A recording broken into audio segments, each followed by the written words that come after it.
وہ جب کل رہا ہوئے تو کل سے لے کر اس وقت تک آزاد کشمیر جو میرپور سے لے کر راولہ کوٹ تک ان کا جو استقبال ہے، چپے چپے پہ جس طرح سے استقبال کیا گیا، پھول کی پتیاں نچھاور کی گئی، ڈول کی تھاپ پہ رقص کیا گیا، ترانے لگائے گئے، گانے گائے گئے، بھنگڑے ڈالے گئے، یہ وہ محبت تھی ان اسیران کے ساتھ، کیونکہ یہ عوام کے نمائندے تھے، عوام کی بات کرتے تھے، ان کے لیے عوام کی محبت تھی، یہ حق و سچ کی بات کرتے تھے، اور یہ اس لیے عوام ان کے ساتھ دن رات کھڑی تھی بغیر کسی خطرے کے، بھوک کے، ننگ کے دیکھتے ہوئے، کیونکہ یہ حق اور سچ کے ساتھ عوام کی جو اصل درد ہے اس کی نمائندگی کرتے تھے۔ وہ لوگ جو لاکھوں کروڑوں کا خرچ کر کے کشمیر بنے گا پاکستان کے حوالے سے جلسے ریلیاں نکالنے کی کوشش کر رہے ہیں، آج بھی آپ نے سوشل میڈیا پہ دیکھ لیا ہوگا کہ سردار عتیق خان کی جو تقریر ہے وہ بھی آپ نے سن لی ہوگی، اور اس کے ساتھ کتنے لوگ تھے یہ سب آپ دیکھ لیں۔ یہی حال باقی وزراء کا اور وزیر اعظم جو آزاد کشمیر چودھری انوار الحق صاحب کا جب آئے گا ان کا بھی یہی حال ہوگا کہ پورے کشمیر کے 50 وزیر مل کر بھی اتنے لوگ نہیں جمع کر سکتے جتنے ایک ان اسیران کے استقبال کے لیے کسی ایک چھوٹے سے شہر سے یا چھوٹے سے گاؤں سے نکلے تھے۔ اب آگے آتے ہیں، جو پاکستان کے اندر آپریشن کی تاریخ ہے، اس سے پہلے کتنے آپریشن ہوئے، اور یہ جو آپریشن عزم استحکام کے نام سے KPK میں کیا جا رہا ہے، جس کے حوالے سے ابھی تک یہ کہہ سکتے ہیں کہ اس کے پڑخچے اڑ گئے، جو قبائلی جرگہ تھا انہوں نے اسے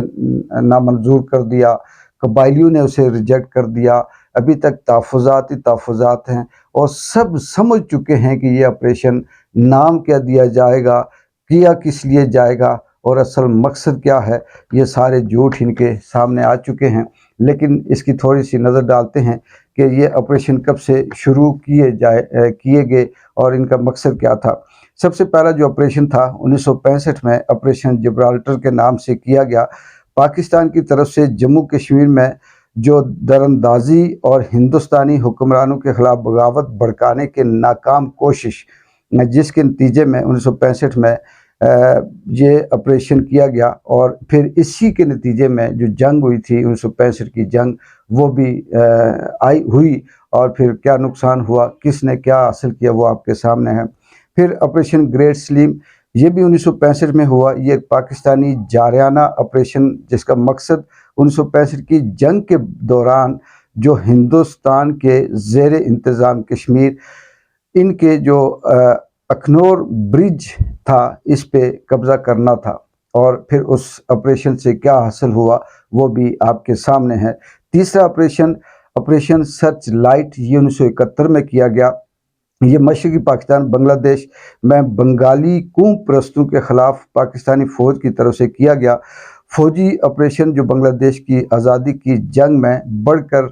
کیا گیا اور بنگلہ دیش کی آزادی کا باعث بنا۔ 1971 میں جو سرچ لائٹ آپریشن ہوا، تاریخ میں اگر آپ پڑھیں تو کہتے ہیں کہ 2.5 لاکھ بنگالیوں کو مارا گیا، قتل کیا گیا، گولیوں سے بھون دیا گیا، بچے، عورتیں، بوڑھے، جوان، کسی کو نہیں معاف کیا گیا، اور اس کا نتیجہ یہ ہوا کہ بغاوت ہوئی اور بنگلہ دیش الگ ہو گیا۔ پھر آپریشن فیئر پلے یہ 1977 میں وزیر اعظم ذوالفقار علی بھٹو کی حکومت کے خلاف جنرل ضیاء الحق کی فوجی بغاوت کا کوڈ نام تھا۔ یہ فیئر پلے 1977 میں جب ذوالفقار علی بھٹو کی حکومت تھی ان کے خلاف جو آپریشن کیا گیا، پھر اس کا کیا نتیجہ ہوا وہ بھی آپ کے سامنے ہے، کتنا کامیاب ہوا، اور آج تک بھٹو شاید اسی وجہ سے زندہ ہے کہ اس آپریشن کے بعد وہ پھر زندہ ہو گیا۔ پھر آگے آتے ہیں آپریشن سائیکلون، یہ 5واں آپریشن ہے، 1988 میں کیا گیا۔ آپریشن سائیکلون کا نام دیا گیا پاکستان کی طرف سے صوبہ سندھ میں باغیوں کے خلاف ایک فوجی آپریشن ہوا۔ سندھ میں جو باغی تھے نام باغیوں کے خلاف تھا۔ پھر اس آپریشن کے بعد کیا حاصل ہوا، کتنا استحکام آیا سندھ میں وہ بھی آپ کے سامنے ہے۔ آج تک نہ ترقی ہو سکی اور نہ وہ ملک، وہ سندھ جو ہے صوبہ وہ کسی کام آ سکا، وہاں پہ آج بھی وڈیروں کا راج ہے اور آج بھی زرداروں کا راج ہے۔ آپریشن کلین اپ 1992 میں کراچی میں جرائم پیشہ عناصر اور MQM کے اکثریت پسندوں کے خلاف ایک فوجی آپریشن شروع کیا گیا۔ یہ 1992 میں آپریشن کلین اپ کیا گیا اور یہ MQM کے خلاف کیا گیا، یہ کہہ کر کہ جو MQM کے اندر جو کارکن ہیں یہ ملیٹنٹ ہیں، ان کی اکثریت پسند ہے، ان کے پاس اسلحہ ہے اور یہ نقصان دہ ہے، اس نام سے آپریشن کیا گیا۔ پھر اس کا کیا نتیجہ ہوا، MQM کے ساتھ کیا ہوا، الطاف حسین کے ساتھ کیا ہوا، پھر پاکستان اور آزاد کشمیر کراچی کے ساتھ کیا ہوا، یہ بھی تاریخ آپ کے سامنے ہیں۔ آگے ہیں 2009 میں آپریشن رائے نجات ہوا۔ یہ رائے نجات آپریشن جنوبی وزیرستان میں طالبان اکثریت پسندوں کے خلاف پاکستانی فوج کا آپریشن تھا۔ یہ آپ کے شاید سامنے ہوا ہو، آپ کو جو ناظرین سن رہے ہیں ان کی یادداشت میں یہ ہوگا۔ جنوبی وزیرستان میں طالبان کو ختم کرنے کے لیے ایک آپریشن کیا گیا اور اس کے بعد کیا نتیجہ نکلا، کتنے طالبان ختم ہوئے، کتنا دہشت گردی ختم ہوئی، بلکہ یہ الزام تو یہ لگا کہ اس آپریشن کے ایک ایک ڈرون حملے پہ اور ایک ایک بندے مارنے پہ بھی جو اس وقت کی حکومت تھی میاں کی، انہوں نے پیسے لیے۔ آپریشن ضرب عضب یہ 2014 میں شمالی وزیرستان میں اکثریت پسند گروپوں کے خلاف فوجی آپریشن تھا۔ 2014 میں ضرب عضب کے نام سے جو آپریشن ہوا، اس کا مقصد بھی ملک سے دہشت گردی ختم کرنا یا ملک کے اندر امن و امان اور استحکام لانا مقصود تھا، لیکن اس کا بھی نتیجہ آپ کے سامنے ہے، کتنا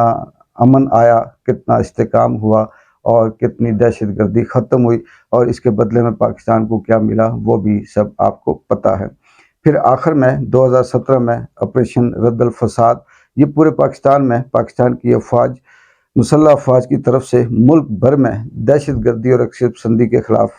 ملک گیر آپریشن شروع کیا گیا، جس میں پورے پاکستان کے اندر جتنے بھی صوبے تھے رد الفساد کے نام سے 2017 میں یہ کیا گیا کہ ہم دہشت گردی کو ختم کرتے ہیں، اور ملک سے دہشت گردی کے خاتمے کے نام پر رد الفساد کا آپریشن، کتنی تباہی ہوئی، کیا کیا ہوا، کتنی IDPs اس ملک کے اندر جو ہجرت کر کے لوگ بھاگے، چاہے وہ وزیرستان سے ہوں، سندھ سے ہوں، بلوچستان سے ہوں، یا کتنا استحکام آیا، یہ بھی تاریخ آپ کے سامنے ہے۔ اور اب یہ 10واں آپریشن عزم استحکام کے نام سے شروع کیا جا رہا ہے۔ کہتے ہیں اس سے پہلے جو 9 آپریشن تھے وہ امریکہ بہادر کو خوش کرنے کے لیے تھے، یہ 10واں آپریشن چائنا کو خوش کرنے کے لیے ہے، جو KPK کے اندر دہشت گردی کو ختم کرنے کے لیے، استحکام لانے کے لیے اور پاکستان کے اندر سٹیبلٹی اور سیکیورٹی کو مضبوط کرنے کے لیے کرنے کی کوشش کی جا رہی ہے۔ لیکن اس کا نتیجہ بھی آپ کے سامنے ہی ہوگا کہ کہاں سے یہ دہشت گردی ختم ہوگی، کیسے ہوگی۔ اصل میں دہشت گردی تو انہوں نے PTI کی ختم کرنی ہے، اصل مقصد وہاں سے PTI کی حکومت کا خاتمہ ہے، اصل مقصد وہاں سے جو رہنما ہیں PTI کی یہ حکومت ہے ان کو ختم کر کے فارم 47 کی جو قائم شدہ یہاں پہ ٹولہ ہے اس کو دوام بخشنا ہے، اس کو عدم بخشنا ہے، اس کو طاقت بخشنا ہے۔ دیکھتے ہیں کہ کل تک کیا مزید ڈیولپمنٹ ہوتی ہے اور امریکہ کے پارلیمنٹ میں جو قرارداد منظور ہوئی اس کی کیا مزید آفٹر شاک آتے ہیں۔ تب تک کے لیے ایک بار جنجو کو اجازت دیں۔ اللہ حافظ۔